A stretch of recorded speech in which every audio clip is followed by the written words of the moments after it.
J'ai une question. Est-ce que tu as 30 ans ou plus? Si oui, alors tu fais probablement partie de ma génération qui a traversé l'an 2000 et qui avait plein d'idées sur l'avenir et la technologie. Et au milieu de toutes nos idées, les maisons qui parlent, les robots dans la cuisine, probablement aussi qu'on visiterait Mars pour les vacances, mais surtout, au milieu de tout ça, on parlait de l'avenir de nos déplacements. Chaque homme aura un moteur qui se mettra dans le dos pour voler. On se déplacera pour les grands voyages en aérotrain ou en aéroglisseur. On grandissait avec une idée que le futur, c'était loin et proche à la fois, et ça laissait donc pas mal de place à notre imagination. Et forcément, à force, ça a fini par arriver dans nos écrans à la maison. Et pour rappel, c'était pas nos télé LCD de plus d'1 mètre collés au mur comme actuellement, mais plutôt ça. Et donc, comme je te le dis, on commence à voir débarquer des concepts originaux, des gadgets délirants et surtout des véhicules pas comme les autres avec des fonctions tout aussi folles. Et c'est difficile de pas se rappeler de certains noms comme Supercopter, où un pilote solitaire est chargé de missions secrètes à bord d'un hélicoptère de combat ultra sophistiqué. Ou bien Tonnerre mécanique, ou un filtre infiltré qui combat le crime au guidon d'une moto futuriste capable d'atteindre les 500 km/h et bourré de gadgets dignes de James Bond. Ou encore même en allant plus loin, Bioman, une équipe de super-héros colorés qui se battent contre le mal à l'aide de véhicules futuristes qui se transforment et s'assemblent en robots géants. Mais ce qui nous intéresse aujourd'hui, c'est au sommet de cette pyramide de séries cultes, il y a un bruit qui, aujourd'hui encore, résonne dans beaucoup de têtes. Et oui, K2000, une série culte, un héros solitaire et surtout une voiture presque vivante, KITT. Le high-tech qui allait mêler l'intelligence artificielle et tout ce qu'on pouvait rêver d'avoir pour lutter contre le crime. Mais pourtant cette série annonçait encore plus de surprises que son pitch. Alors c'est parti pour replonger dans cette fabuleuse période. Du coup, au début des années 80, la télévision américaine cherchait à captiver un public avide de nouvelles technologies. Et c'est dans ce contexte que Glenn Larson, déjà connu pour des séries, petit peu culte aussi, Battlestar Galactica, a eu une idée un petit peu folichonne. Créer une série où une voiture intelligente aiderait à combattre le crime. Il voyait K2000 comme une version moderne du Lone Ranger, mais avec une voiture à la place du cheval. Et pour donner vie à cette vision, il fallait une voiture au design futuriste. Et le choix il s'est porté sur la Pontiac Firebird Trans Am de 1982, transformée pour l'occasion en kit grâce au travail de l'accessoiriste Michael Schaeffer. La voiture était équipée d'un fameux scanner rouge qui deviendra son emblème, inspirée directement des silons de Battlestar Galactica, on sait d'où la production venait, mais elle comportait aussi un tableau de bord digne d'un véritable cockpit d'avion. Mais avant d'avancer, il y a une question qui reste quand même importante.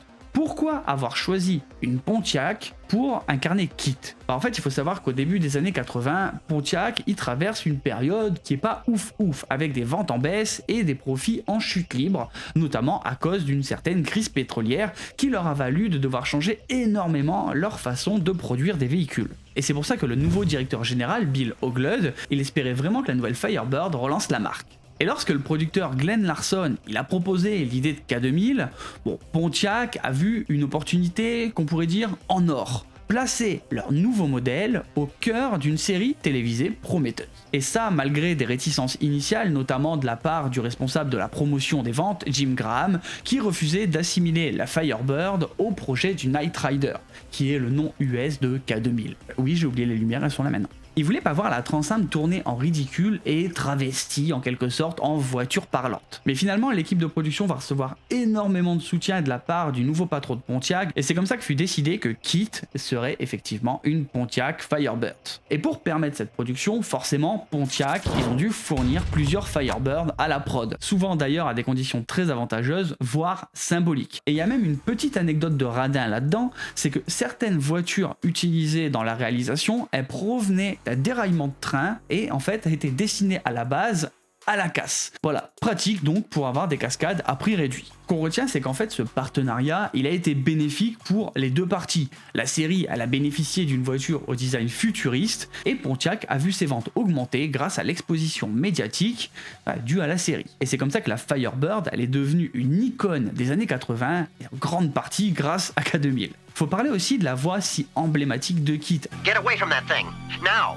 assurée par William Daniels, qui apportait une touche de sophistication et d'humour. Petit truc drôle en passant comme ça, Daniels et David Hasselhoff, qui jouent le perso principal de la série, en fait ils se sont rencontrés que 6 mois après le début du tournage, lors d'une petite fête de Noël. Ouloulou, ça c'est du potin très intéressant, je sais, t'en fais ce que tu veux. Et d'ailleurs Daniels, il a jamais voulu être crédité pour sa prestation en tant que voix de KITT. Et comme explication, il donne qu'il voulait pas interférer avec la personnalité de KITT, le laisser un petit peu dans cet univers mystique on va dire, mais également pour pas que sa carrière soit associée directement à la voix de K2000. Et ça, je trouve que c'est pas mal intéressant quand même. Faut savoir que comme énormément de séries dans ce genre-là, ça a nécessité l'utilisation de plusieurs voitures, chacune adaptée à des scènes spécifiques. Certaines pour les cascades, d'autres pour les gros plans, et au total, on compte environ 23 voitures qui ont été utilisées pendant les 4 saisons de la série. Et d'ailleurs, ce qui est intéressant de savoir, c'est quelles ont été justement les modifications que la voiture a reçues pour donner vie à KITT. Déjà, les lumières qui animent les émotions de KITT et de Carr, qui est le côté obscur de KITT, comme je te l'ai dit, étaient inspirés des Cylons de Galactica. Et son designer, Michael Scheffé, il n'a pas fait que ça. Il a aussi intégré des ordinateurs Co-TRS 80 par-dessus le tableau de bord d'origine, puis modernisa au fur et à mesure des saisons les technologies, pour arriver au final à un cockpit qui ressemble à un mélange entre celui d'une voiture de course et celui d'un avion de chasse. La création d'une seule Firebird KITT, faut te dire qu'elle demandait environ 6 semaines de travail et à peu près 18 000 $ de budget. Mais heureusement, comme je te l'ai dit un petit peu plus haut, la production elle a pu obtenir pas mal de ces voitures à prix réduit. Et c'était obligatoire pour tenir les budgets, parce qu'à chaque saison, il pouvait y avoir jusqu'à 9 Pontiac utilisés dans la série, et on peut dire qu'il n'y avait pas vraiment de main morte sur les cascades. Et malheureusement, beaucoup de ces voitures n'ont pas résisté au traitement infligé lors des tournages. Et ça, je pense que c'est sûrement dû à l'utilisation abusive de leur fameux Turbo Boost. Mais c'est vrai, j'y pense, le Turbo Boost, ça fait partie d'une des fonctionnalités de KITT. Mais il n'y a pas que ça. Mais alors vraiment, qu'est-ce qu'elle était capable de faire, cette voiture? Donc comme je viens de t'en parler, il y avait le Turbo Boost qui permettait à la voiture de sauter par-dessus des obstacles. À côté de ça, on avait aussi le Ski Mode, où KITT pouvait rouler sur 2 roues latérales. Plutôt pratique, et ça a sûrement donné quelques idées à Luc Besson pour ses cascades avec Taxi. On a aussi le Silent Mode, qui réduisait le bruit des moteurs pour des approches furtives. Ils avaient également le Micro Jam, qui interférait avec les systèmes électroniques environnants, bon, un gros brouilleur en somme. Et je terminerai avec la carrosserie en tri-hélicol Plasteel 1000 MBS. The formula for KITT's molecular bonded shell.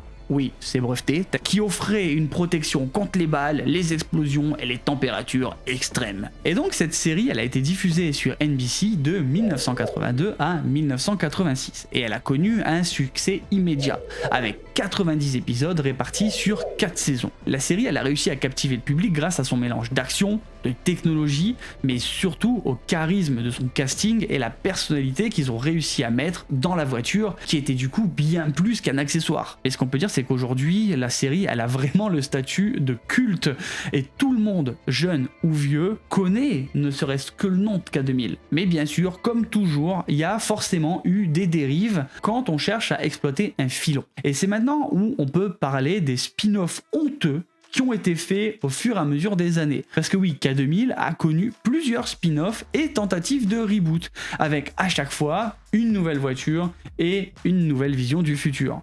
En 91, le téléfilm Knight Rider 2000, oui, cela fait en anglais, imaginait un futur proche avec la Knight 4000, une voiture rouge aux gadgets futuristes censée remplacer KITT. Pas ouf. En 1997, on a eu Team Knight Rider qui débarque avec une équipe complète de véhicules intelligents, SUV, motos, pick-up, chacun doté de sa propre personnalité, mais bon, encore une fois, c'était pas ouf. En revenant un petit peu en arrière, parce que c'est vraiment différent, en 94, on a eu Knight Rider 2010, qui tente une version post-apocalyptique à la Mad Max avec une Mustang IA, mais ce qu'on peut dire, c'est que le résultat, il est étrange.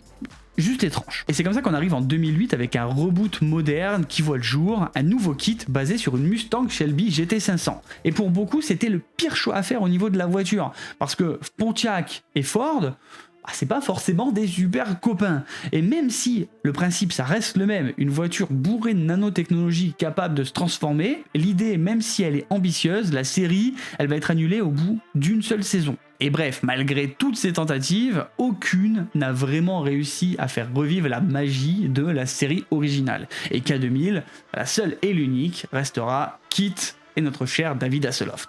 Mais en vrai, il faut quand même que je t'avoue quelque chose, c'est que là, tout ce que je viens de te dire, c'est des recherches que j'ai faites. Pourquoi ? Parce que K2000, au final, ça s'est fini en 1986, et moi, je suis né en 1990. Ce qui fait que, quand j'ai eu l'âge de regarder, pour moi, c'était déjà vieux. Mais pourtant, cette phase de voiture technologique à la télé, c'était que le début. Parce que la vraie série qui m'a marqué moi, c'est pas K2000, c'est pas Supercopter, c'est une autre qui est peut-être tout aussi culte, mais dont au final on se souvient peut-être beaucoup moins. La ville est devenue l'empire du crime. Viper reprend la maîtrise des rues.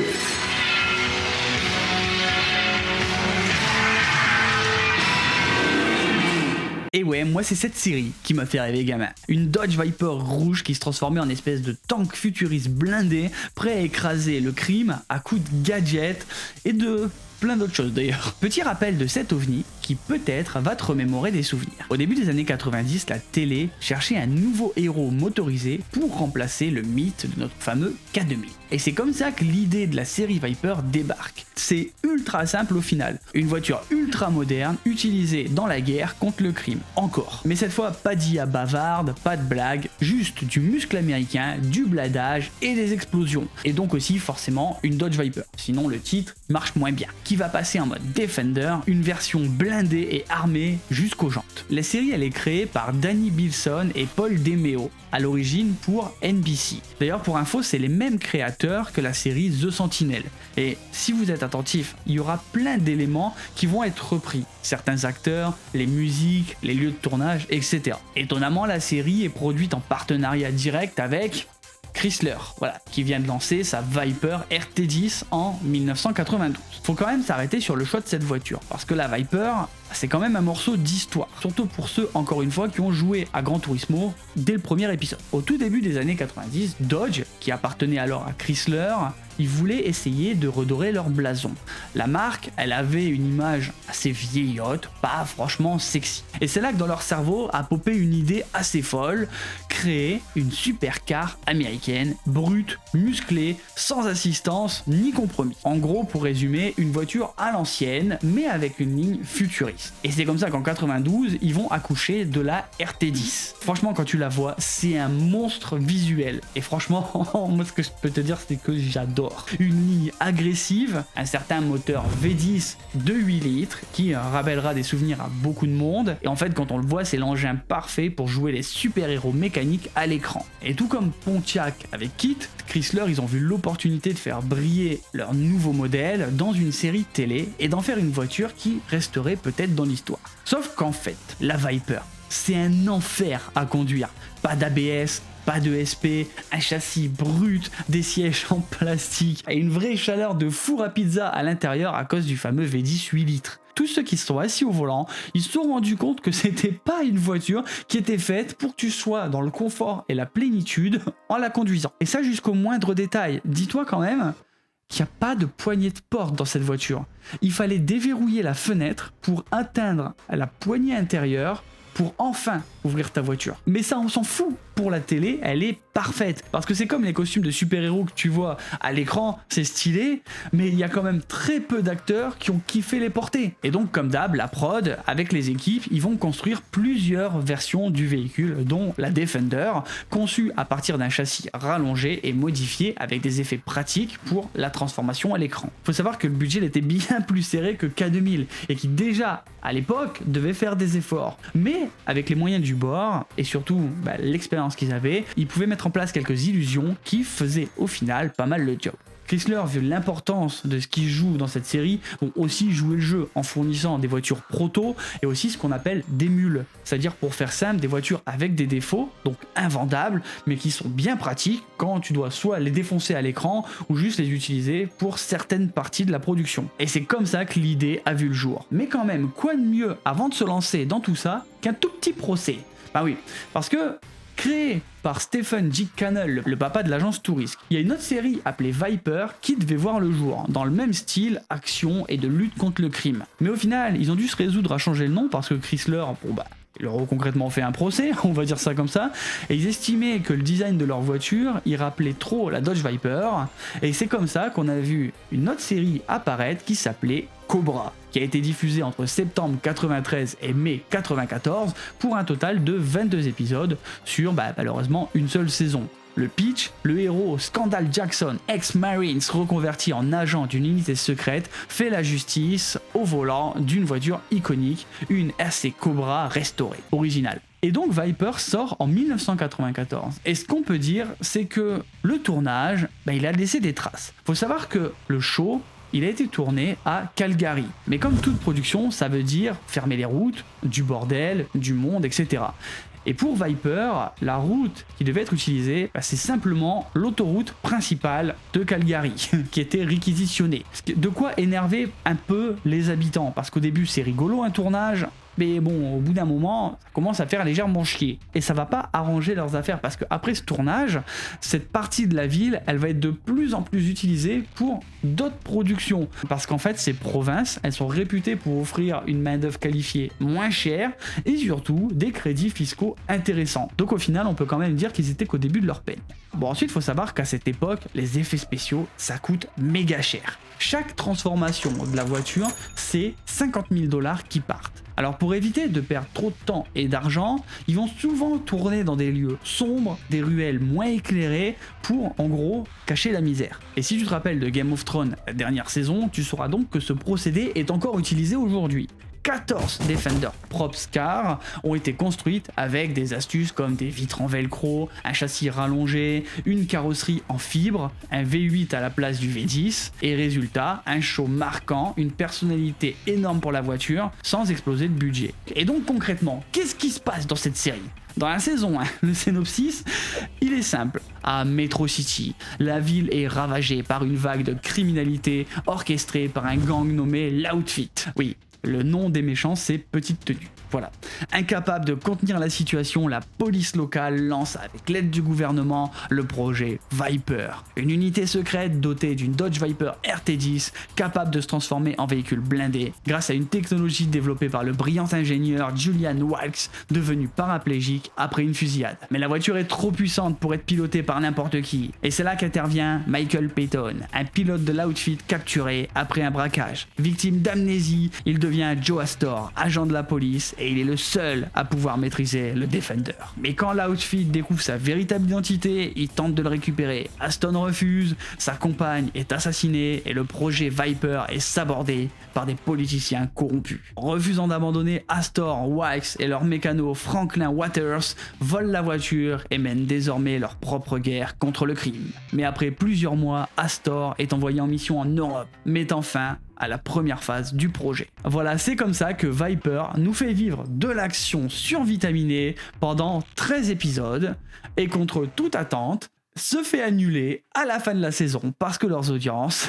C'est de la merde. Quoi ? Mais pourtant, si je t'en parle, tu te doutes bien que ça s'est pas arrêté là. Ils vont revenir d'entre les morts grâce à un procédé qui est courant aux États-Unis, mais dont peut-être tu ne connais pas l'existence. Ça s'appelle la syndication. C'est un système où une série, elle n'est pas diffusée par une grande chaîne nationale, mais revendue directement à des chaînes locales, ville par ville, voire état par état. Chaque chaîne va décider si elle veut programmer la série ou non. Résultat, le show il peut continuer à vivre, même s'il a été annulé à les chaînes nationales. C'est une deuxième vie pour une série comme ça. T'as raté le grand public, mais tu peux continuer à produire des épisodes avec certes moins de budget, mais souvent plus de liberté créative, parce que les chaînes locales, elles sont beaucoup plus libres de faire ce qu'elles veulent. Et c'est comme ça qu'au final, Viper, elle va arriver à compter 4 saisons et 78 épisodes, avec plusieurs changements de casting et de ton.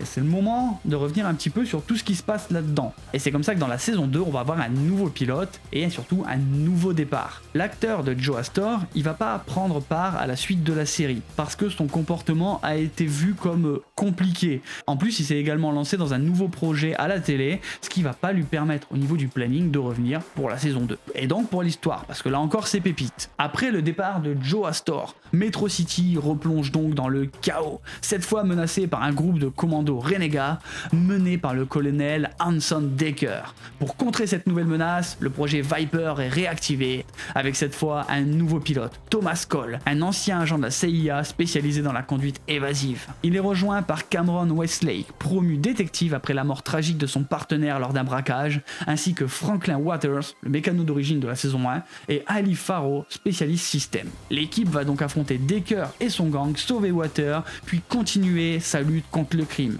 Leur principal adversaire devient Lee Cyrus, bras droit de Decker, qui tente de les discréditer en utilisant une fausse Viper Defender pour commettre des crimes. L'équipe va être dissoute mais va revenir pour blanchir son nom et venger la mort du partenaire de Westlake. En vrai c'est profond le scénario, faut pas croire, hein, mais quand même ça plaît, parce qu'on va arriver à la saison 3 qu'on pourrait intituler Vengeance et Trahison. Après le départ d'Ali Farrow, Waters gère seul la partie technique. L'équipe va affronter de nouveaux ennemis dont Lena Weisinger, une ancienne agente de la Stasi, cherchant à venger la mort de son compagnon tué par Westlake. Tout le monde se tue, tout le monde se venge. Tu vois voilà, hein, basiquement c'est ça. Mais le choc de la saison, c'est pas ça. Il vient d'un criminel, Terry Hawks, qui subit une chirurgie pour ressembler à Cole et infiltrer l'équipe pour ensuite parvenir à voler la Viper Defender. Et pour empêcher ses secrets de tomber entre de mauvaises mains, l'équipe est contrainte à la fin de la saison de faire exploser la voiture.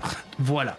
On conclut ? Non. Saison 4. Suite à la perte de la Viper, Cole, on s'en débarrasse et on l'envoie en mission secrète. Comme ça, pas besoin de dire ce qu'il fait. Mais bien sûr, Metro City va encore replonger dans la criminalité. Et le gouvernement, ils n'ont qu'une solution, ils vont réactiver encore une fois le projet Viper.